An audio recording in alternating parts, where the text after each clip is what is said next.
Good morning मेरे प्यारे प्यारे बच्चों। चलिए हम लोग सॉल्व करते हैं एनसीईआरटी के क्वेश्चंस। और आज जो मैंने चैप्टर लिया है दैट इज़ केमिकल बॉन्डिंग। तो सभी बच्चे इस वीडियो को अच्छे से वॉच करना और समझने की कोशिश करना। क्वेश्चन नंबर 11, 10 तक हम लोगों ने ऑलरेडी सॉल्व कर लिया। अब हम लोग सॉल्व करते हैं 11। क्या कह रहा है? Explain the important aspects of resonance with reference to the carbonate ion. Carbonate ion की मदद से आपको रेजोनेंस का क्या इंपॉर्टेंस है उसको आपको एक्सप्लेन करना है। ठीक है, तो चलिए सबसे पहले हम कार्बोनेट आयन ले लेते हैं।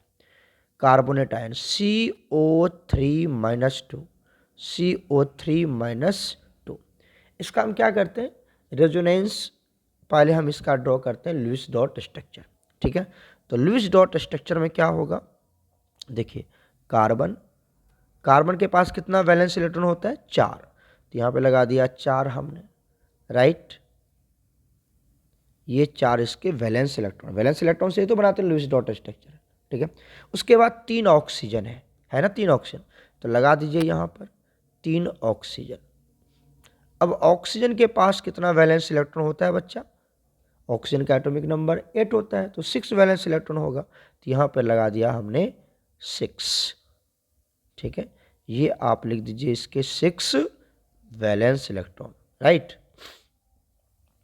तो ये हमने इसके वैलेंस इलेक्ट्रॉन लिख दिया। अब इसका लुईस डॉट स्ट्रक्चर तो अब बॉन्ड बना देते, इसमें दिखा देते हैं हम लोग। देखिए, इस दोनों के बीच में तो डबल बॉन्ड बन जाएगा, बात सही है। अब ये एक बॉन्ड इसके साथ और ये एक बॉन्ड इसके साथ, लेकिन जैसे ये इसके एक इलेक्ट्रॉन को ऐड करेगा, शेयर करेगा, तब पर भी ऑक्सीजन के पास 7 ही इलेक्ट्रॉन होगा, है ना। 6 ऑलरेडी है, और ब्लैक वाला इलेक्ट्रॉन जो कार्बन का लिया फिर भी वो कितना हुआ? 7 ही इलेक्ट्रॉन हुआ। और देखिए आपको मॉलिक्यूल में क्या दिया हुआ है? -2 दिया हुआ है। मतलब ये हुआ कि इसके पास एक एक्स्ट्रा इलेक्ट्रॉन्स होंगे ब्लू कलर का, जिसकी वजह से इसके ऊपर क्या आएगा? माइनस। और यहाँ पर भी एक एक्स्ट्रा इलेक्ट्रॉन होगा, जिसकी वजह से क्या आएगा? यहाँ पर माइनस। क्लियर हो गया? अब आप देख लीजिए सबके पास 8 इलेक्ट्रॉन आ चुका है, राइट। तो this is the Lewis dot structure of carbonate ion. This is the Lewis dot structure of carbonate ion. अब क्या करना है आपको? इसका रेजोनेटिंग स्ट्रक्चर ड्रॉ करना है ना। तो हम क्या करते हैं, अभी ये डबल बॉन्ड इस दोनों कार्बन और ऑक्सीजन के ऊपर है, के बीच में है। अभी हम इस डबल बॉन्ड को यहाँ पे शिफ्ट करवा देते हैं, राइट। ठीक है, तो इस डबल बॉन्ड को इधर शिफ्ट कर देते हैं। क्या बना लेते हैं हम लोग? कार्बन। ठीक है बच्चा, अब थोड़ा सा फास्ट में ड्रॉ कर रहा हूँ। यहाँ पर आ जाएगा डबल बॉन्ड, राइट। यहाँ पर अब आ जाएगा सिंगल बॉन्ड ऑक्सीजन, और ऑक्सीजन सिंगल बॉन्ड में आएगा तो इसके ऊपर माइनस चार्ज होगा। और यहाँ पर आ जाएगा ऑक्सीजन, यहाँ पर आ जाएगा निगेटिव चार्ज। ये बन गया आपका सेकेंड रेजोनेटिंग स्ट्रक्चर्स बन गया। तो रेजोनेटिंग स्ट्रक्चर्स का जो साइन होता है बच्चा, वो ये होता है, इस तरह से आप इस तरह से ड्रॉ करेंगे। क्लियर है? क्लियर है? तो आप ये वाला इसको राउंड को हटा दो तो आपको ज़्यादा समझ में आ जाएगा। ठीक है, तो इस तरह से ये हो गया पहला रेजोनेटिंग स्ट्रक्चर्स। ये जो आपने स्ट्रक्चर ड्रॉ किया, this is first resonating structure. ठीक है, this is second resonating structures. अब क्या करते हैं अपन, जो आपका मेन है, जो आपने शुरू में बनाया था, उसी से हम ड्रॉ करेंगे सेकेंड वाला। सेकेंड तो हमने ड्रॉ कर लिया, सेकेंड तो ड्रॉ कर लिया ना बच्चा। देखो यही तो है आपका सेकेंड वाला, यही है ना सेकेंड वाला। इस तरह से अगर आपने इधर मूव किया तो ये बना लिया। और अगर हमने इसको डबल बॉन्ड को यहाँ पे शिफ्ट करवा दी, यहाँ पे शिफ्ट करवा दिया, तो बना लेते हैं इधर। देखो इधर बना लेते हैं हम इसके रेजोनेटिंग स्ट्रक्चर। क्या करेंगे, यहाँ पर ले लेते हैं कार्बन, और डबल बॉन्ड तो इधर शिफ्ट करवा दिया आपने। ऐसे डबल बॉन्ड को रोटेट करवा देना है। ठीक है, यहाँ पर आ जाएगा ऑक्सीजन, और ऑक्सीजन अगर सिंगल बॉन्ड में जाता है उसके ऊपर निगेटिव चार्ज, और यहाँ पर आ गया ऑक्सीजन, इसके ऊपर चला गया निगेटिव चार्ज। तो ये बन गया तीसरे रेजोनेटिंग स्ट्रक्चर्स। अब बात आती है, हमने तो CO2 का लुईस डॉट स्ट्रक्चर ड्रॉ कर लिया। ठीक है, ये आपका लुईस डॉट स्ट्रक्चर भी है। ये क्या आपका? Lewis dot structure. Dot structure, right. तो लुईस डॉट स्ट्रक्चर की मदद से हमने जो पहला लुईस डॉट स्ट्रक्चर बनाओगे आप, वही हो जाएगा उसका फर्स्ट रेजोनेटिंग स्ट्रक्चर, ठीक है। ये बना लिया। इसके बाद हम बना लेते हैं, चलो यहां पर बात कर लेते हैं, देयर आर 3 रेजोनेटिंग स्ट्रक्चर्स, 3, ठीक है। कितने रेजोनेटिंग स्ट्रक्चर्स हैं? 1 2 3, तो 3 रेजोनेटिंग स्ट्रक्चर, क्लियर हो गया। अब यहां पर हम बना लेते हैं hybrid resonating structures are not the real structures, hybrid structure is real structure, ठीक है। तो हाइब्रिड बना लीजिए, यहां पर कार्बन हाइब्रिड बना लेते हैं, और सब जगह क्या लगा हुआ है? ऑक्सीजन के साथ एक सिंगल बॉन्ड तो जरूर है, ऑक्सीजन के साथ एक सिंगल बॉन्ड तो जरूर है, ये बना लिया हमने। अब सबके पास पार्शली डबल बॉन्ड आया हुआ, हर एक कार्बन और ऑक्सीजन के बीच में क्या आ गया है? Partial double bond. देखिए यहाँ भी डबल बॉन्ड है ना, उसके बाद इस यहाँ पे डबल बॉन्ड, यहाँ पे सब जगह क्या आ चुका है? डबल बॉन्ड आ चुका है, तो हमने दे दिया। और सब जगह निगेटिव चार्ज है, तो यहाँ पे दे दिया हमने पार्शियल निगेटिव, यहाँ पर भी पार्शियल निगेटिव, यहाँ पर भी partial negative. This is hybrid resonating structures, this is hybrid resonating structure, right? And this is the real structure, this is the real structure, it is the real structure, right? resonating structures कौन सा structure है? ये जो आप resonating structure draw कर रहे हैं, this is imaginary structure, not the real, this is imaginary। क्या है ये? imaginary है बच्चा, not the real, note the real structure, note the real structure, right. समझ में आ गया होगा। चलिए अब बात आती कि ये जो आपने ड्रॉ किया तो इसका क्या इंपॉर्टेंस है, क्यों ड्रॉ करते हैं? समझिए, एक स्ट्रक्चर किसी भी कंपाउंड का जब सारी केमिकल एंड फिजिकल प्रॉपर्टी को एक्सप्लेन नहीं कर पाता है तो we have to draw so many structures, हमें बहुत स्ट्रक्चर ड्रॉ करने पड़ते हैं, and that is called resonating structures. उसको हम लोग क्या बोलते हैं? रेजोनेटिंग स्ट्रक्चर्स बोलते हैं। और ऐसा करने क्यों, क्या? देखिए अब आपको हमने ये भी पढ़ाया है कि अगर कहीं पर सिंगल बॉन्ड आता है तो ऐसा माना जाता है कि उसकी बॉन्ड लेंथ ज़्यादा होगी, और कहीं पे डबल बॉन्ड है तो उसके रेस्पेक्ट में उसकी बॉन्ड लेंथ कम होगी, ट्रिपल बॉन्ड है तो और बॉन्ड लेंथ कम होगी। बॉन्ड लेंथ बॉन्ड ऑर्डर का इन्वर्सली प्रोपोर्शनल होता है, बॉन्ड ऑर्डर ज़्यादा है तो बॉन्ड लेंथ कम होगी। तो यहाँ पर डबल बॉन्ड है तो श्योर है बॉन्ड लेंथ कम होगी, यहाँ पर सिंगल बॉन्ड है तो बॉन्ड लेंथ ज़्यादा होगी थोड़ी सी। बट हम अभी क्या कर रहे हैं? सबका बॉन्ड लेंथ एक ही जैसे बना रहे हैं।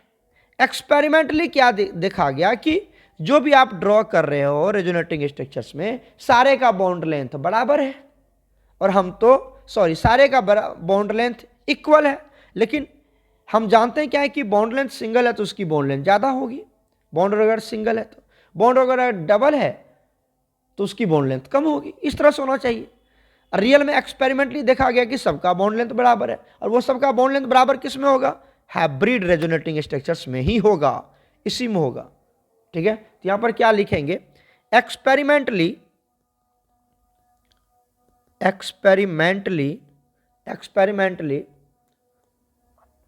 it is found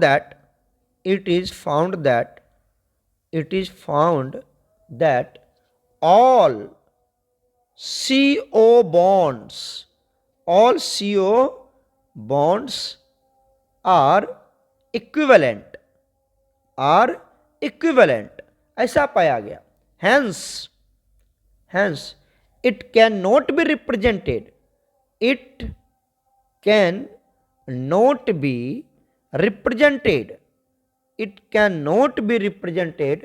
by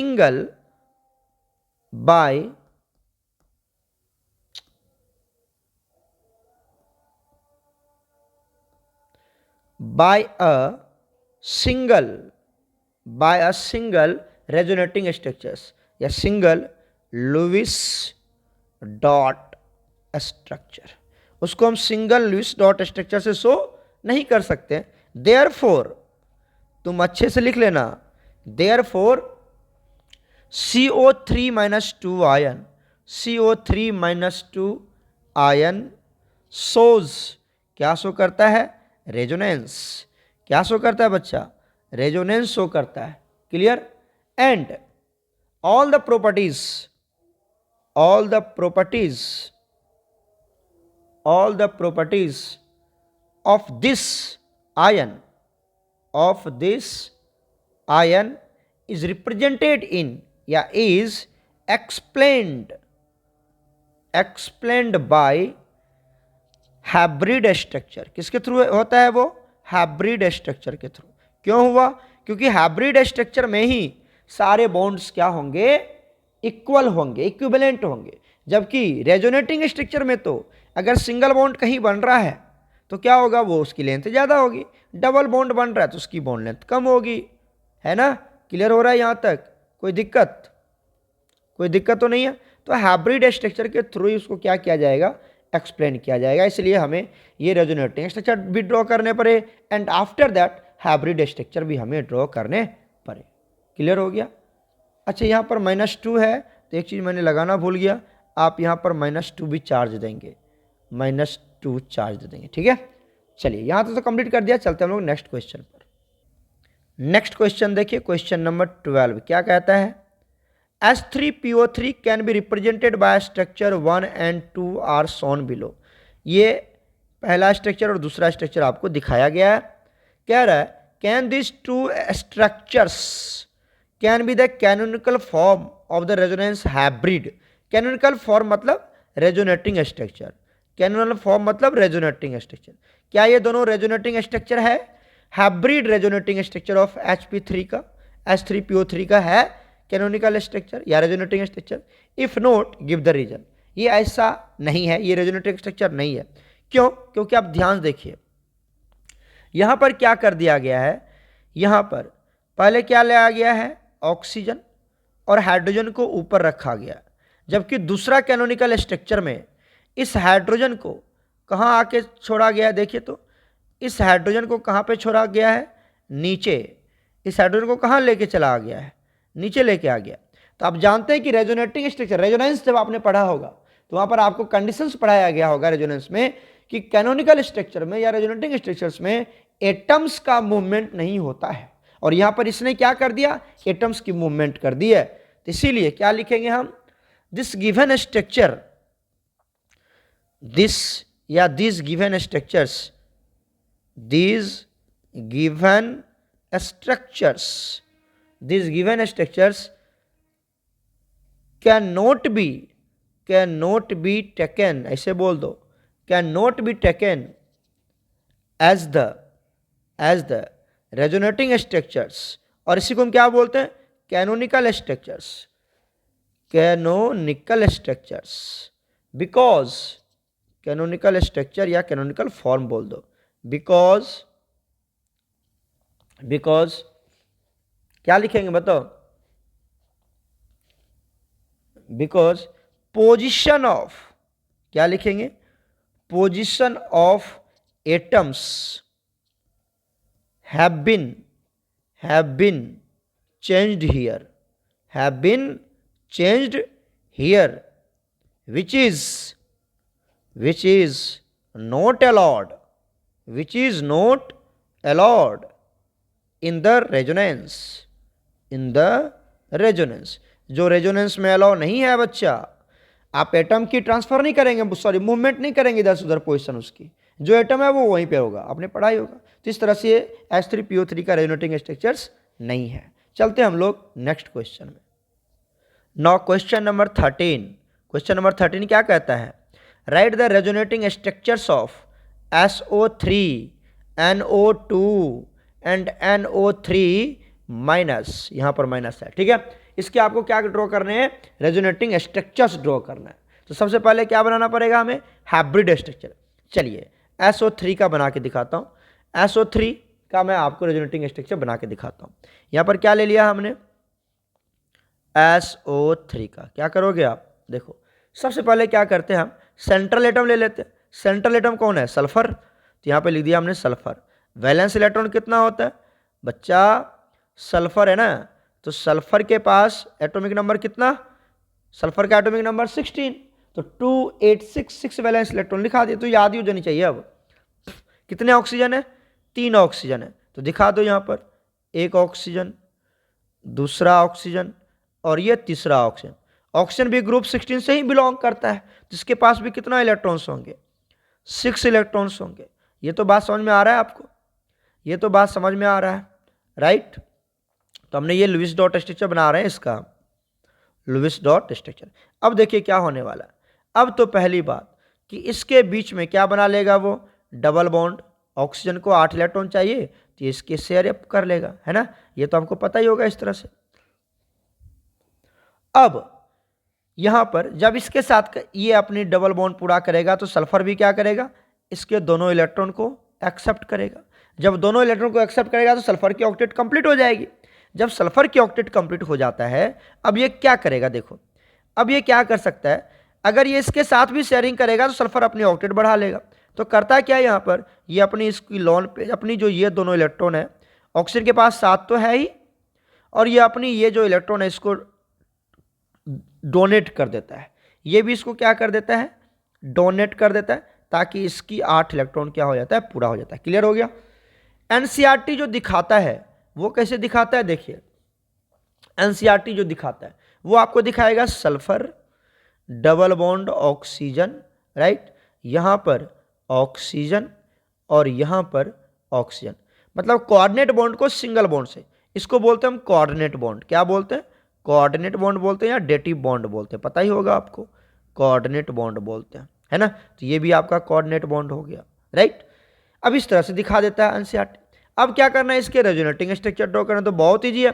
एक बार डबल बॉन्ड को इधर शिफ्ट करवा दो, क्या हो जाएगा बताओ, ये हो जाएगा सल्फर, यहां पर आ जाएगा एक बॉन्ड, है ना, कोऑर्डिनेट बॉन्ड है, आप माइनस मत लगा देना, वहां कोऑर्डिनेट बॉन्ड है, और यहां पे क्या लगा दिया, डबल बॉन्ड, क्योंकि आपने डबल बॉन्ड को शिफ्ट करवा दी, यहां पे लगा दिया oxygen. This is first resonating structure, this is second resonating structure, तीसरा बनाने जा रहे हैं हम रेजोनेटिंग स्ट्रक्चर, राइट। तीसरा क्या करोगे, अब डबल बॉन्ड को इस कार्बन पे शिफ्ट करवा दो, तो आओ इसका बना लेते हैं रेजोनेटिंग स्ट्रक्चर। रेजोनेटिंग स्ट्रक्चर का साइन तो पता ही होगा तुमको, रेजोनेटिंग स्ट्रक्चर का साइन तो पता ही है ना, इस तरह से साइन हम लोग रखते हैं, ठीक है। अब इधर बना लो, क्या होगा यहाँ पर सल्फर, यहाँ पर अब एक ही बॉन्ड बचेंगे ऑक्सीजन, यहाँ पर भी एक ही बॉन्ड बचेगा ऑक्सीजन, और यहाँ पर आ जाएगा आपका डबल बॉन्ड। क्लियर हो गया। तो इस तरह से कितना रेजोनेटिंग स्ट्रक्चर्स, 3 रेजोनेटिंग स्ट्रक्चर्स। अब हाइब्रिड बनाना है तो हाइब्रिड भी बना सकते हो। तो आ जाओ मैं तुम्हें हाइब्रिड बना के दिखाता हूँ। क्या करोगे, सल्फर यहाँ पर एक के साथ ऑक्सीजन, एक के साथ ऑक्सीजन, और यहाँ पर एक के साथ ऑक्सीजन। क्लियर है। चलो मैं इधर बना के दिखाता हूँ तुमको। दिस 3 आर रेजोनेटिंग स्ट्रक्चर्स, ठीक है। हाइब्रिड स्ट्रक्चर ड्रॉ कर लेते हैं। यहाँ पर सल्फर, यहाँ पर ऑक्सीजन, राइट, यहाँ पर ऑक्सीजन और यहाँ पर ऑक्सीजन, सबके बीच में क्या होने वाला है, डबल बॉन्ड ट्रांसफर हो रहा है, पार्शली डबल बॉन्ड आ रहा है सब में, तो इस तरह से पार्शली, और इसको क्या करना है, इस तरह से सराउंड कर देना थोड़ा सा, ये हो जाएगा आपका हाइब्रिड स्ट्रक्चर। ये क्या हो जाएगा, हाइब्रिड स्ट्रक्चर। क्लियर होगा, जो कि रियल स्ट्रक्चर होता है।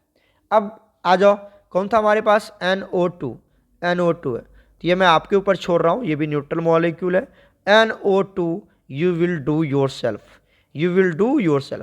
ये भी न्यूट्रल था, SO3 भी न्यूट्रल था, वो मैंने बना दिया। अब एक आता है NO3 माइनस, तो ये एनाइंस फॉर्म है, तो इसको मैं बना के दिखाता हूँ। NO3 माइनस, क्या करोगे, नाइट्रोजन के पास कितना वैलेंस इलेक्ट्रॉन होता है, 5, तो लिख दो यहाँ पर 5 वैलेंस इलेक्ट्रॉन नाइट्रोजन का, यहाँ पे लगा दिया हमने 5 वैलेंस इलेक्ट्रॉन। क्लियर हो गया। अब देखो कितने ऑक्सीजन सराउंड कर रहा है इसको, 3 ऑक्सीजन सराउंड कर रहा है, तो लगा दो 3 ऑक्सीजन, एक ऑक्सीजन यहाँ लगा दिया, राइट, एक ऑक्सीजन यहाँ लगा दिया, और एक ऑक्सीजन यहाँ लगा दिया। क्लियर हो गया। अब क्या होने वाला है, ऑक्सीजन को तो ऑक्सीजन के पास भी कितना इलेक्ट्रॉन्स है आपको पता है ना, ये 6 इलेक्ट्रॉन्स है, ये तो कर लोगे ना ये सब बातें, right. This is Lewis dot structure, ठीक है। अब क्या करने वाला है, ये ऑक्सीजन इसके साथ क्या चला जाएगा, डबल बॉन्ड। अब इस ऑक्सीजन को 6 इलेक्ट्रॉन है ऑलरेडी, है ना, देखो इसके पास 6 इलेक्ट्रॉन, ये अपनी लोन पेयर क्या करता है, इसको अपनी 2 इलेक्ट्रॉन को डोनेट कर देता है, और इसके बीच में ये सिर्फ सिंगल बॉन्ड बन पाता है। सिंगल बॉन्ड बनेगा तो ऑक्सीजन के पास अभी भी कितना इलेक्ट्रॉन होगा, 7 ही होगा, जिसकी वजह से एक इलेक्ट्रॉन और आएगा और इसकी वजह से इसके ऊपर क्या आ जाएगा, माइनस, जो कि आपको कंपाउंड में दिया हुआ है NO3 माइनस। क्लियर हो गया? क्लियर है? चलिए, this is first resonating structure. This is first resonating structures. NCERT coordinate bond को क्या मान के चलता है, सॉरी, कोऑर्डिनेट बॉन्ड को कोवलेंट बॉन्ड मान के चलता है, ठीक है ना। अब आ जाओ, अब आपको दूसरा रेजोनेटिंग स्ट्रक्चर ड्रॉ करने हैं ना, तो क्या करें आप, इस डबल बॉन्ड को यहां पे शिफ्ट करवा दो बस। तो क्या करते हैं, यहां पर नाइट्रोजन, अब यहां पर क्या आ जाएगा, ऑक्सीजन, ठीक है, यहां पर कोई नहीं आएगा। यहां पर क्या आ जाएगा, अब यहां पर दे दो ऑक्सीजन के ऊपर नेगेटिव चार्ज, यहां पर ऑक्सीजन जो कोऑर्डिनेट बॉन्ड है, ये तो डेटिव बॉन्ड, उसको कोऑर्डिनेट बॉन्ड बना दिया हमने, और यहां पर क्या आ जाएगा, डबल बॉन्ड ऑक्सीजन। क्लियर हो गया? This is second resonating structures. तीसरा रेजोनेटिंग स्ट्रक्चर ड्रॉ कर लेते हैं हम लोग। तीसरा क्या, कैसे ड्रॉ करोगे, अरे तीसरा तो और इजी है, इस डबल बॉन्ड को इधर शिफ्ट करवा दो, है ना। जब इधर शिफ्ट करवाओगे तो इधर बना लो तुम रेजोनेटिंग स्ट्रक्चर्स, ठीक है। क्या करोगे बताओ जल्दी से, यहां पे ले लिया नाइट्रोजन, अब यहां पर जो डेटिव बॉन्ड है वो ऊपर चला जाएगा, ऑक्सीजन, और यहां जो ये वाला ऑक्सीजन है दिख रहा है आपको, इसके ऊपर कौन सा चार्ज रहेगा, हमेशा निगेटिव रहेगा, और यहां पर क्या आ जाएगा, डबल बॉन्ड ऑक्सीजन आ जाएगा। This is third resonating structure. Third, तो 3 रेजोनेटिंग स्ट्रक्चर्स बनेंगे। क्लियर हो गया, फर्स्ट, सेकेंड, थर्ड। अब इसका बना लेते हैं हाइब्रिड रेजोनेटिंग स्ट्रक्चर्स, है ना। तो क्या करते हैं, नाइट्रोजन ले लेते हैं, और सब ऑक्सीजन के पास सिंगल सिंगल बॉन्ड तो रहेगा ही रहेगा, सब ऑक्सीजन के पास सिंगल बॉन्ड तो रहना ही रहना है। क्लियर हो गया, यहां तक क्लियर हो गया। उसके बाद देखिए सब जगह क्या हो रहा है, पार्सली डबल बॉन्ड क्रिएट हो रहा है, आ रहा है, तो पार्सली डबल बॉन्ड, और इसके ऊपर टोटल कितना चार्ज होगा, -1 चार्ज होगा। तो this is hybrid structure, this is hybrid structure. Clear हो गया। और ये तीनों क्या था आपका, दिस 3 और आर रेजोनेटिंग स्ट्रक्चर्स। क्लियर हो गया, ये हमने NO3 माइनस का ड्रॉ करके दिखाया आपको। क्लियर हो गया, चलते हम लोग नेक्स्ट क्वेश्चन पर। Now question number 14। Question number 14 क्या कहता है, use Lewis symbol to show electron transfer between the following atoms to form cations and anions. Lewis dot structure के थ्रू आपको दिखाना है कि किस तरह से इलेक्ट्रॉन का ट्रांसफर हो रहा है और कैटायंस एनायंस की फॉर्मेशन हो रही है। पहला क्वेश्चन क्या दिया हुआ है, पोटासियम एंड सल्फर के बीच में, दूसरा दिया हुआ है कैल्शियम एंड ऑक्सीजन के बीच में, और तीसरा दिया हुआ है एल्युमिनियम एंड नाइट्रोजन के बीच में। तो चलिए, जब तीनों एक ही है, कुछ है नहीं, सिंपल सा है, तो मैं कोई एक बना के आपको दिखा देता हूं। जैसे पोटासियम एंड सल्फर को बना के दिखा रहा हूं, बाकी आप खुद कर लोगे, ठीक है। चलिए पहला देख लीजिए, क्या हमारे पास पोटासियम एंड सल्फर यही है ना।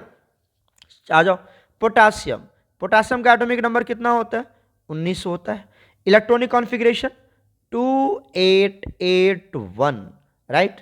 तो ये है इसका वैलेंस इलेक्ट्रॉन, ये क्या है इसका वैलेंस इलेक्ट्रॉन। तो लुईस डॉट स्ट्रक्चर जब हम ड्रॉ करते हैं तो उसके ऊपर वैलेंस इलेक्ट्रॉन को ही तो दिखाते हैं। This is a Lewis dot structure for potassium. Clear.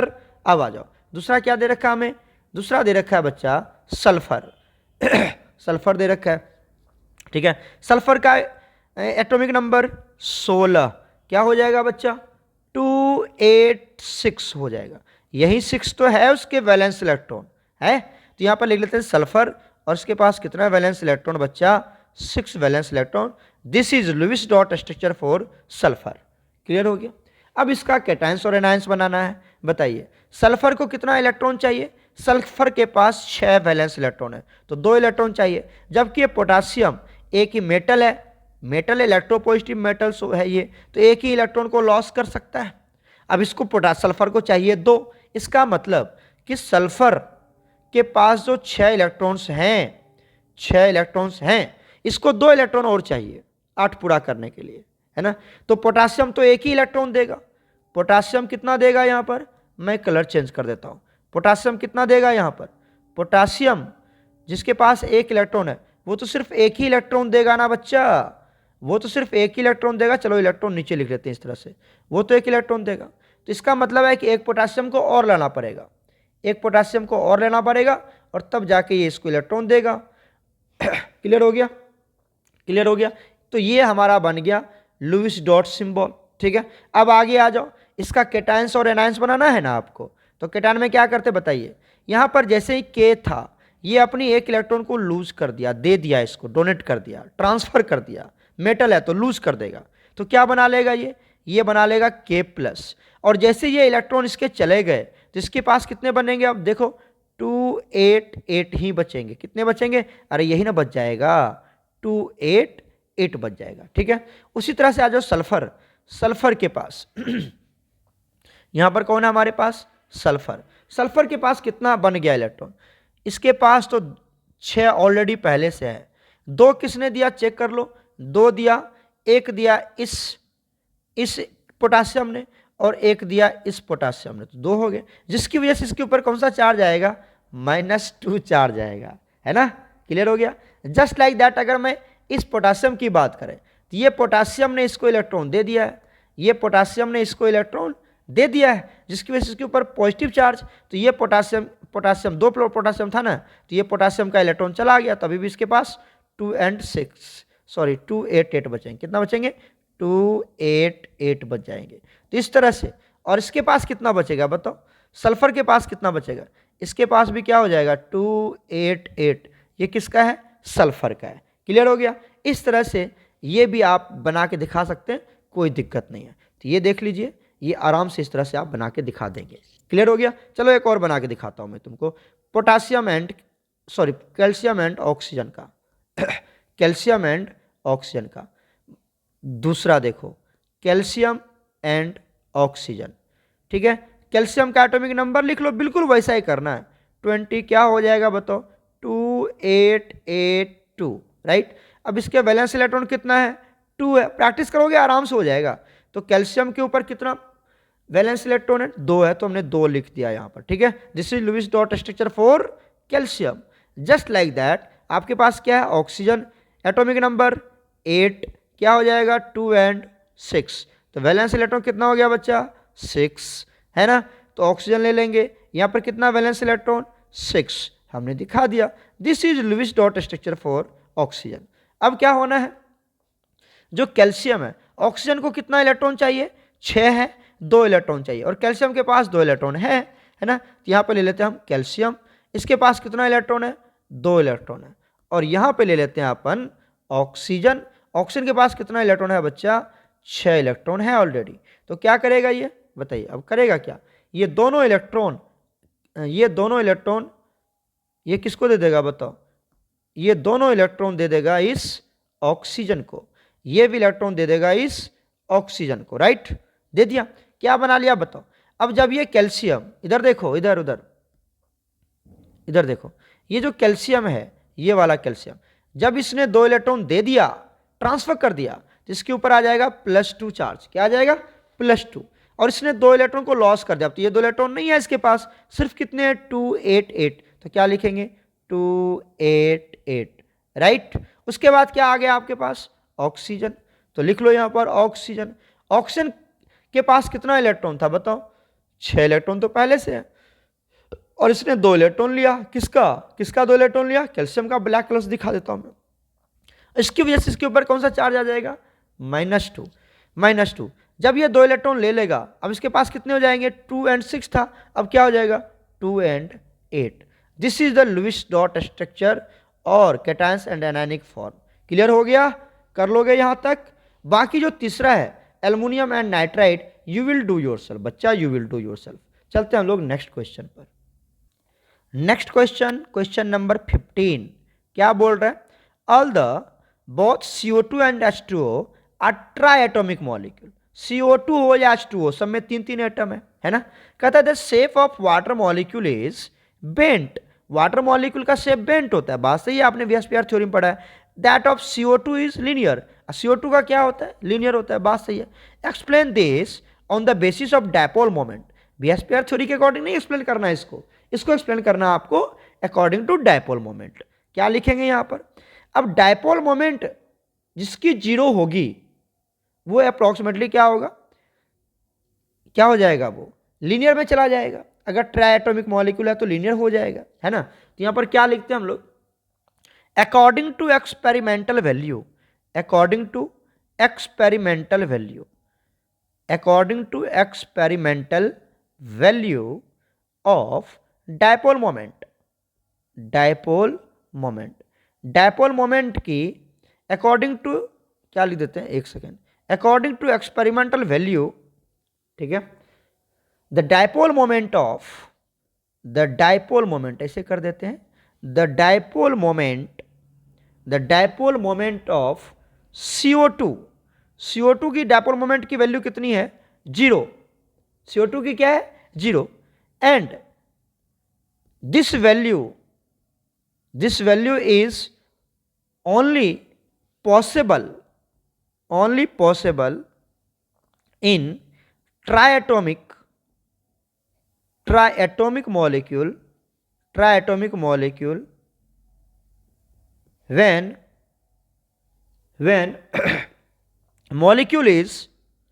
when molecule is linear, क्या होगा, जब मॉलिक्यूल लीनियर होगा तभी CO2 की डायपोल मोमेंट कितनी होगी, 0 होगी।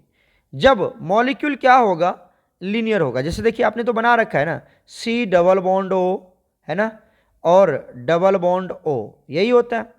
अब इसकी डायपोल मोमेंट क्या होगी बच्चा, इसकी डायपोल मोमेंट क्या होगी, 0 होगी। क्यों, क्योंकि डायपोल मोमेंट का जो डायरेक्शन होता है वो किधर से किधर होता है, from less electronegative element to more electronegative element, तो लेस कार्बन है मोर ऑक्सीजन है, इधर भी क्या होगा, लेस टू ऑक्सीजन। अब दोनों की वैल्यू, दोनों ऑक्सीजन ही है, इधर भी ऑक्सीजन है, अगर इसको मान लेते हैं μ1 और इसको मान लेते हैं μ2, μ1 जो डायपोल मोमेंट है वो वेक्टर क्वांटिटी है, दोनों कैंसिल आउट होकर क्या हो जाएगा, तो नेट म्यू जो होगा, नेट म्यू रिजल्टेंट जो होगा वो क्या होगा बच्चा, 0, और जिसकी रिजल्टेंट म्यू की वैल्यू 0 हो जाए तो वो कौन सा कंपाउंड होता है, नॉन पोलर कंपाउंड होता है। कौन सा कंपाउंड, नॉन पोलर कंपाउंड। अब एक्सपेरिमेंटली देखा गया कि जो CO2 की जो डायपोल मोमेंट है, जो CO2 की क्या है बच्चा, CO2 की जो डायपोल मोमेंट है उसकी वैल्यू कितनी आती है, 0 आती है। 0 कब होगा, ट्राइएटॉमिक के केस में 0 कब होगा, जब वो मॉलिक्यूल लीनियर होगा तभी, तो इसलिए तो ये क्या होगा, लीनियर होगा। समझ में आ गया। वाटर एक्सपेरिमेंटली ये देखा गया, ध्यान से देखिए यहां से, एक्सपेरिमेंटली ये भी देखा गया, इन केस ऑफ वाटर, ऐसे लिख देते हैं बार बार एक्सपेरिमेंटली, क्या लिखो, फॉर वाटर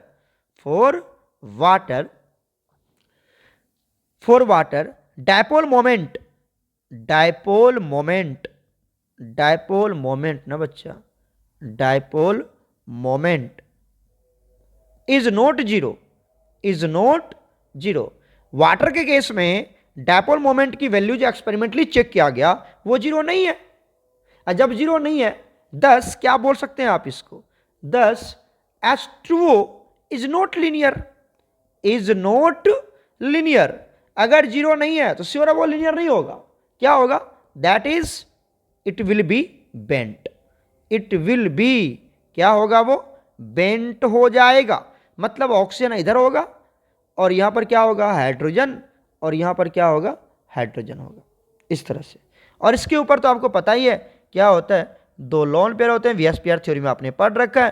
तो जब डायपोल मोमेंट की डायरेक्शन लोगे तो less electronegative to more electronegative elements, तो हाइड्रोजन टू ऑक्सीजन जाएगा, और इधर भी क्या जाएगा, हाइड्रोजन टू ऑक्सीजन जाएगा, और नेट डायपोल मोमेंट क्या हो जाएगा, ऑक्सीजन टू लोन पेयर, मतलब एटम टू लोन पेयर होता है। रूल हमने आपको पढ़ा रखा है, एटम टू लोन पेयर होता है पहला डायरेक्शन, और दूसरा होता है less electronegative to high electronegative. तो यहाँ पर म्यू की वैल्यू कभी भी 0 नहीं आएगा, ये हो जाएगा इसका म्यू रिजल्टेंट हो जाएगा, जो 0 नहीं आएगा। यार ये तब कब होगा, जब ये किस स्ट्रक्चर में जाएगा, किस शेप में जाएगा, बेंट में, ठीक है। और अगर ये लीनियर होता, सोच लो, अगर ये लीनियर होता तो इसकी डायपोल मोमेंट 0 होती है, लेकिन एक्सपेरिमेंटली 0 नहीं है तो हम बोलेंगे ये बेंट ही होगा। अगर ये लीनियर होता तो क्या होता, ऑक्सीजन, इधर हाइड्रोजन, ये है ना, तो less electronegative to high electronegative, इधर से इधर होता, और ये भी क्या होता है, इधर से इधर। अभी इसकी वैल्यू क्या हो जाता, 0 हो जाता, अभी इसकी वैल्यू 0 हो जाता, लेकिन ऐसा होगा नहीं। क्यों नहीं होगा, क्योंकि इसकी एक्सपेरिमेंटल वैल्यू 0 है ही नहीं, तो कैसे लिखेंगे इसको, लीनियर में दिखा ही नहीं सकते, तो लीनियर दिखाएंगे नहीं, बेंट ही दिखाना आपको। क्लियर हो गया, ये मैंने आपको थ्योरी भी यहाँ पर ऐड कर दिया। क्लियर है बच्चा, चलते हैं हम लोग नेक्स्ट क्वेश्चन पर। नेक्स्ट क्वेश्चन देखिए, क्वेश्चन नंबर 16 क्या बोलता है, राइट द सिग्निफिकेंस या फिर एप्लीकेशन, उसी को बोलते हैं या यूजेज बोल दो, ठीक है, of dipole moment. Dipole moment का यूज क्या है? अच्छा, डायपोल मोमेंट होता है क्या, वो सब तो हमने आपकी पूरी कहानी समझा रखा है आपको, यहां पर अभी सीधा एप्लीकेशन करते हैं, ठीक है। तो पहला एप्लीकेशन देखिए, it is use to find out, it is used to find out, it is used to find out, क्या फाइंड आउट करते हैं, which molecule is, which molecule, which molecule is, which molecule is polar, polar and which one is non polar, कौन polar है और कौन सा non polar, ये तो पता ही होगा आपको, है ना। बताइए, ये पता करने के लिए it is use to find out, that कर देना यहां पर, that which molecule is polar and which one is non polar, right. अब पोलर एग्जांपल दिखा दो यहां पर, अभी एग्जांपल ले लेते हैं हम, जैसे हम ले लेते हैं CO2, CO2 क्या था बताओ जल्दी से, ये क्या था, इज नॉन पोलर मॉलिक्यूल, ये क्या है बच्चा बताओ, नॉन पोलर है ना। क्यों है नॉन पोलर, क्योंकि यहां पर म्यू की वैल्यू कितनी आ जाती है, 0 आ जाती है, और जब म्यू की वैल्यू 0 आ जाए, डायपोल मोमेंट को म्यू से नोट करते हैं, तो वो क्या हो जाएगा, नॉन पोलर, नॉन पोलर हो जाएगा। पोलर का एग्जाम्पल दिखा दो, जैसे वाटर ले लेते हैं, अभी तो बताया था मैंने आपको, water is a polar molecule, is a polar molecule, क्यों, क्योंकि यहां पर म्यू की वैल्यू कभी भी 0 नहीं आता है, ये 0 नहीं आता है, तो आप बोलेंगे जिसकी वैल्यू 0 नहीं आता वो नॉन पोलर हो जाएगा। क्लियर है यहां तक। दूसरा बात कर लेते हैं, दूसरा एप्लीकेशन, दूसरा यूज क्या करते हैं, it is also used, it is also used to find out, to find out, to find out the ionic character, the ionic character, the ionic character, the ionic character in covalent compound, in covalent compound, in covalent compound, कौन सा covalent compound कितना ज्यादा, कितना percentage, कितना ज्यादा क्या है, कितना ज्यादा आयोनिक है, वो पता करते हैं हम। मतलब कोवलेंट कंपाउंड में आयोनिक कैरेक्टर होता है और आयोनिक कंपाउंड में कोवलेंट कैरेक्टर होता है, ये हमने आपको पूरा पढ़ाया हुआ है। तो कोवलेंट कंपाउंड में आयोनिक कैरेक्टर पता करने के लिए हम क्या करते हैं, यहां पर क्या करते हैं बताओ, यहां पर ये पता करते हैं कि कितना ज्यादा वो एक कोवलेंट कंपाउंड कितना हद तक आयोनिक है, कितना परसेंट आयोनिक है, ये पता करने के लिए हम इसका यूज करते हैं। क्लियर हो गया, बस इतना ही है। उसके बाद हम लोग चलते हैं नेक्स्ट क्वेश्चन पर। सारे थ्योरेटिकल क्वेश्चन है बच्चा, सारा थ्योरेटिकल क्वेश्चन है। नेक्स्ट क्वेश्चन, क्वेश्चन नंबर 17 क्या कह रहा है, define electronegativity, how does it differ from electron gain enthalpy, ये इलेक्ट्रॉन गेन एंथैल्पी से कैसे डिफर करता है। तो सबसे पहले हम किसको डिफाइन कर लेते हैं, इलेक्ट्रोनेगेटिविटी को। इलेक्ट्रोनेगेटिविटी, इलेक्ट्रोनेगेटिविटी क्या होता है, राइट। इलेक्ट्रोनेगेटिविटी क्या होता है, समझिएगा ध्यान से सभी बच्चे इसको। इलेक्ट्रोनेगेटिविटी को हम एक्सप्लेन कर लेते हैं, क्या लिखेंगे, it is the ability, it is the ability, it is the ability of an atom, of an atom, it is the ability of an atom to attract the, to attract the bond pair electron, bond pair electron, ठीक है, towards itself, toward itself, itself in a chemical bond, in a chemical bond, in a chemical bond, एक chemical bond में अपने तरफ electron खींचने की tendency को हम इलेक्ट्रोनेगेटिविटी बोलते हैं। बॉन्ड पेयर इलेक्ट्रॉन को, किसको बच्चा, बॉन्ड पेयर इलेक्ट्रॉन। अब बॉन्ड पेयर इलेक्ट्रॉन किसको बोलते हैं, एग्जांपल ले लो, जैसे हमने ले लिया हाइड्रोजन, इसके पास एक इलेक्ट्रॉन होगा, यहां पर फ्लोरीन, इसके पास भी एक इलेक्ट्रॉन, ये बॉन्ड बना रहा है ना, तो यहां पर 2 इलेक्ट्रॉन्स हैं। तो फ्लोरीन की टेंडेंसी होती है कि हाइड्रोजन के इलेक्ट्रॉन को अपनी तरफ खींच लें, क्योंकि फ्लोरीन हाईली इलेक्ट्रोनेगेटिव है, जिसकी वजह से इसके ऊपर आ जाएगा डेल्टा नेगेटिव, इसके ऊपर आ जाएगा डेल्टा पॉजिटिव।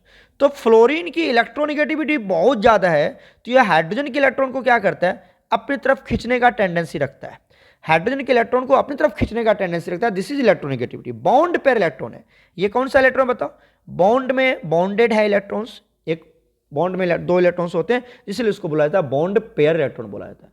क्लियर हो गया? क्लियर हो गया? दूसरी बात है, हम इलेक्ट्रोनेगेटिविटी के बारे में समझते हैं।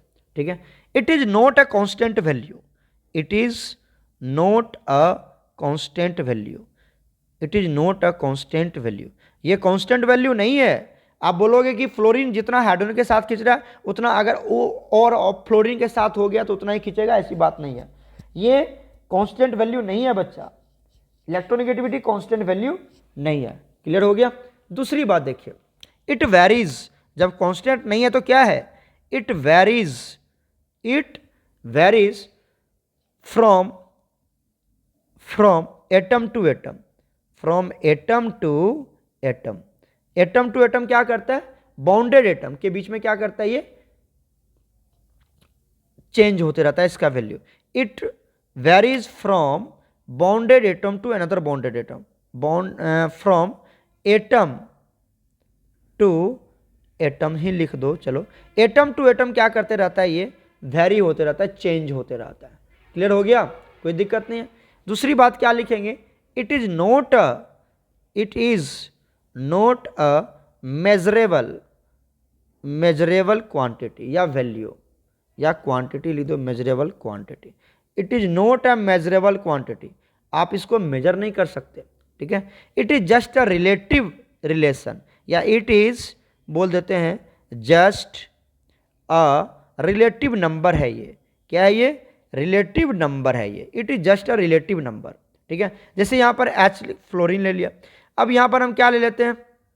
यहां पर ले लो, मान लो हमने ले लिया, एक सेकेंड, हमने क्या ले लिया बच्चा? यहां से मान लीजिए हम H यहां पर अब लगा देते हैं क्लोरीन, और यहां पे लगा देते हैं हम फ्लोरीन। ठीक है, अब देखिए ये बहुत इलेक्ट्रो पॉजिटिव एलिमेंट था, उस समय इसकी इलेक्ट्रॉन खींचने की कैपेसिटी बहुत ज़्यादा हो गया था, है ना। लेकिन जब ये फ्लोरीन, अब हमने यहाँ पर फ्लोरीन ही रखा है, यहाँ पर भी फ्लोरीन ही रखा है, लेकिन यहाँ पर जो Cl था, सॉरी यहाँ पर जो हाइड्रोजन था, उसके बदला में क्लोरीन लगा दिया, तो अब उसकी इतनी ज़्यादा कैपेसिटी नहीं होगी खींचने की, क्योंकि क्लोरीन खुद इलेक्ट्रोनेगेटिव है। क्लोरीन इलेक्ट्रॉन को जाने नहीं देगा उधर, क्लोरीन की जो अपनी इलेक्ट्रॉन है वो उधर जाने ही नहीं देगा, क्योंकि क्लोरीन खुद इलेक्ट्रोनेगेटिव है। तो atom to atom, atom to atom ये क्या कर जाता है? वेरी कर जाता है। क्लियर हो गया ना यहाँ तक? चलिए अब देख लेते हैं हम इलेक्ट्रॉन गेन इंथैल्पी। क्या देख लेते हैं? Electron gain enthalpy, electron gain enthalpy, electron gain enthalpy क्या होता है? राइट, चलिए इसको एक्सप्लेन कर लेते हैं। It is the amount of, it is the amount of energy, it is the amount of energy released or gain, released or gain, released or gained। ठीक है, when an electron is added externally, जब आप electron को क्या करते हैं? बाहर से ऐड करते हैं। किसमें ऐड करते हैं? To a neutral gaseous atom. एक न्यूट्रल गैसियस एटम में जब आप इलेक्ट्रॉन को ऐड करेंगे, ठीक है, तो क्या बन जाएगा वो? And forms anion. क्या बना लेगा वो? इलेक्ट्रॉन ऐड होगा तो ले लेगा तो क्या बना लेगा? एनायन बना लेगा। कहता है कि जब आप एक न्यूट्रल एटम में, एक न्यूट्रल गैसियस एटम में एक इलेक्ट्रॉन की क्या कर रहे हैं? एडिंग करवा रहे हैं, उस समय एनर्जी जो होता है बच्चा, या तो रिलीज होता है या तो गेन होता है। जितनी एनर्जी रिलीज होगी या गेन होगी उसी को बोला जाता है electron gain enthalpy, electron gain enthalpy. ये एनर्जी, अमाउंट ऑफ एनर्जी है, या तो रिलीज होगा या गेन होगा। ठीक है, और आफ्टर दैट वो न्यूट्रल एटम किस में कन्वर्ट हो जाएगा? एनायन में कन्वर्ट हो जाएगा। समझ में आया? समझ में आया? तो यहां पर इलेक्ट्रॉन की एडिशन करवाई जाती कैसी? एक्सटर्नली, बॉन्ड पेयर नहीं, बाहर से इलेक्ट्रॉन ऐड किया जाता है। ठीक है, जैसे यहां पर देखो, यहां पर जैसे हमने ले लिया फ्लोरीन, फ्लोरीन के पास 7 इलेक्ट्रॉन ऑलरेडी है ना। अब इसको 8 पूरा करना था, बाहर से एक इलेक्ट्रॉन को ऐड करवाएंगे हम बाहर से, तो यहां पर क्या होगा? इलेक्ट्रॉन एनर्जी या तो रिलीज होगा या गेन होगा, वो that's the other point. Most of the cases में इलेक्ट्रॉन क्या एनर्जी क्या होगा? यहाँ पर रिलीज ही होता है शायद। ठीक है, तो एनर्जी रिलीज होगा या गेन होगा, ये एनर्जी है, राइट। तो इस तरह से इसको जब बाहर से इलेक्ट्रॉन को ऐड करवाते हैं तो बोलते हैं इलेक्ट्रॉन गेन एंथैल्पी। क्लियर हो गया। इट कैन बी, दूसरा पॉइंट देखिए, इट कैन बी पॉजिटिव और निगेटिव। क्या हो सकता है? पॉजिटिव और निगेटिव दोनों वैल्यू हो सकता है इसका। ठीक है। एवरी एटम, नेक्स्ट पॉइंट देखिए, every atom has its on constant value of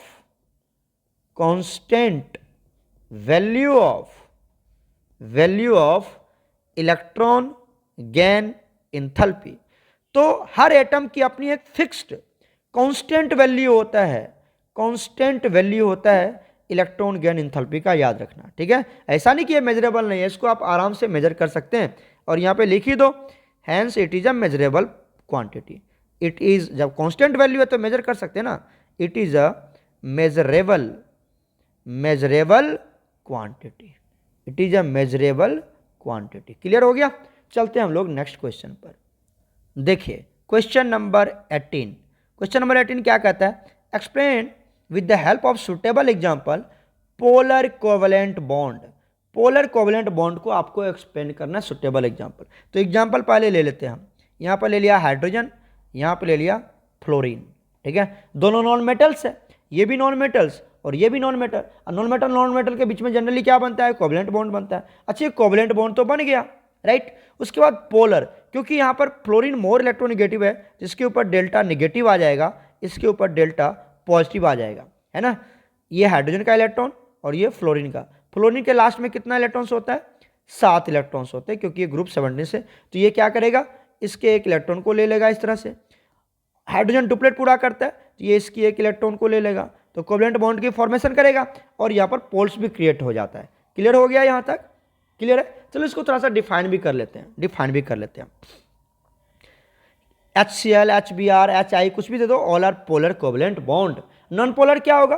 जैसे H और H के बीच में जहां पे दो सिमिलर मॉलिक्यूल आ जाएगा, पोलर तो बनेगा, सॉरी पोलर नहीं होगा, ये नॉन पोलर, ये क्या होगा हमारा?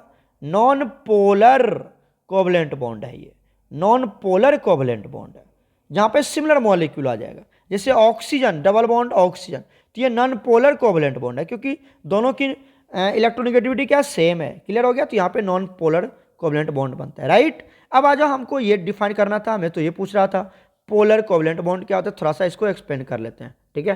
क्या लिखेंगे? When to dissimilar atoms having electronegativity difference, electronegativity difference, जिसमें क्या होनी चाहिए? इलेक्ट्रोनेगेटिविटी का डिफरेंस होनी चाहिए। combine each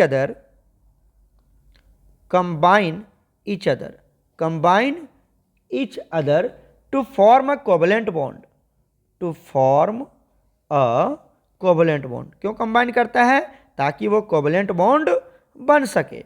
to form a covalent bond, the bond pair of electron, चलो मैं पूरा लिख देता हूं यहां पर। The bond pair of electron is not equally shared, यहां पर इक्वली शेयर्ड नहीं किया जाता है। ठीक है। Is not equally shared. ठीक है। The bond pair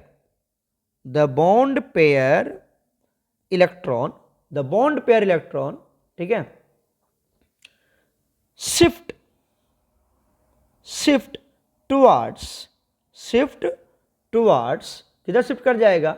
the nucleus of the atom, the nucleus of an atom किसको? किसकी तरफ? having the greater value of या greater electronegativity, जिसकी इलेक्ट्रोनेगेटिविटी ज्यादा होगी उधर क्या कर जाएगा? वो शिफ्ट कर जाएगा, उसके न्यूक्लियस की तरफ शिफ्ट कर जाएगा। and thus one atom becomes, one atom becomes क्या बन जाता है बच्चा, निगेटिवली चार्ज, निगेटिवली चार्ज हो जाता है।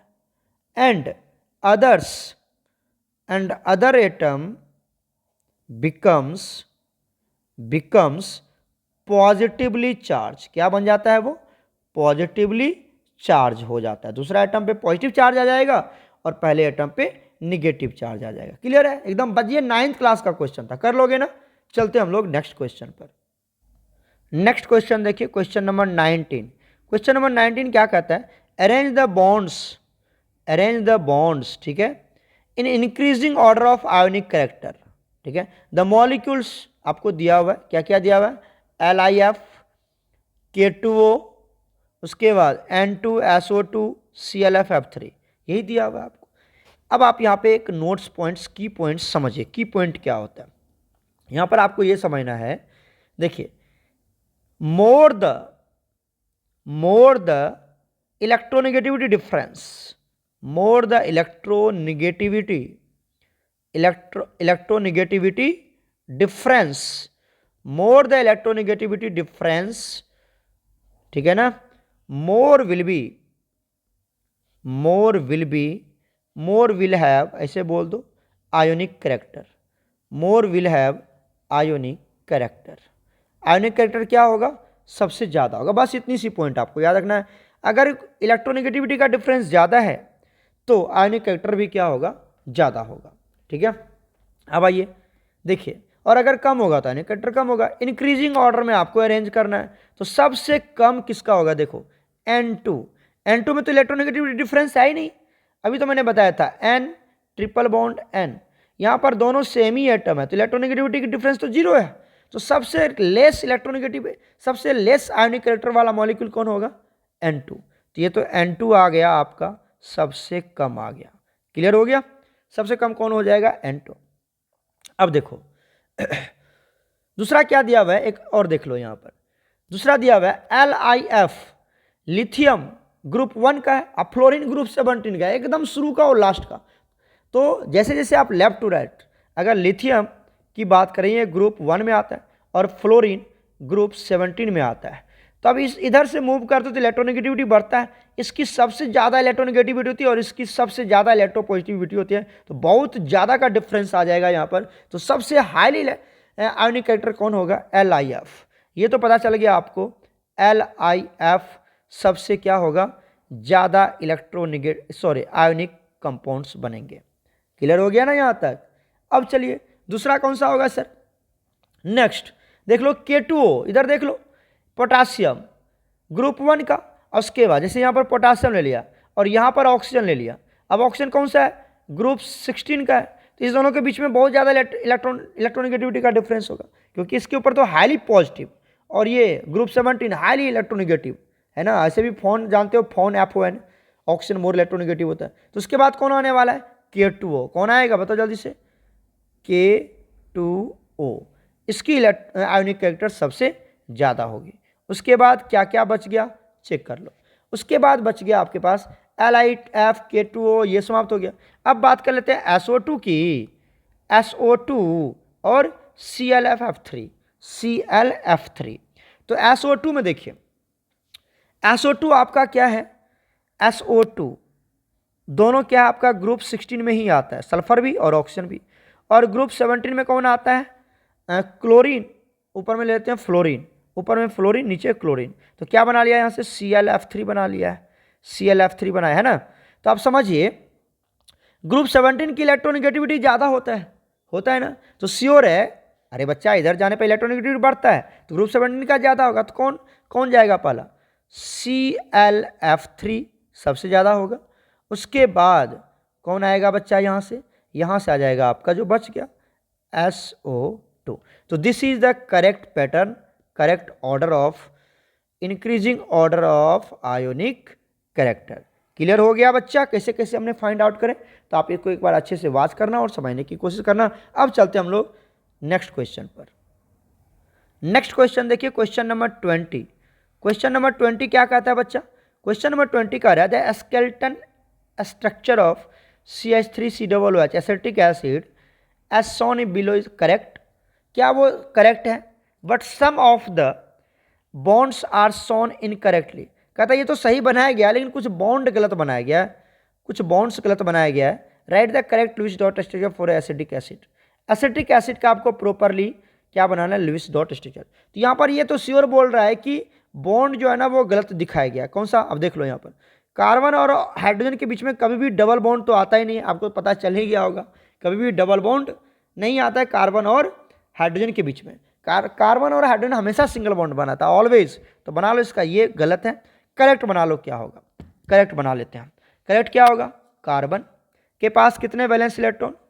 4 वैलेंस इलेक्ट्रॉन है ना, 4 वैलेंस इलेक्ट्रॉन। तो कितना हाइड्रोजन जोड़ना है? एसिटिक एसिड है, CH3 है, तो 3 हाइड्रोजन जुड़ेंगे इसके साथ। एक हाइड्रोजन, एक हाइड्रोजन, एक हाइड्रोजन। इसके पास एक इलेक्ट्रॉन, एक इलेक्ट्रॉन। तो पता ही है ना ये सारी बातें, अब ये तो पता ही है आपको।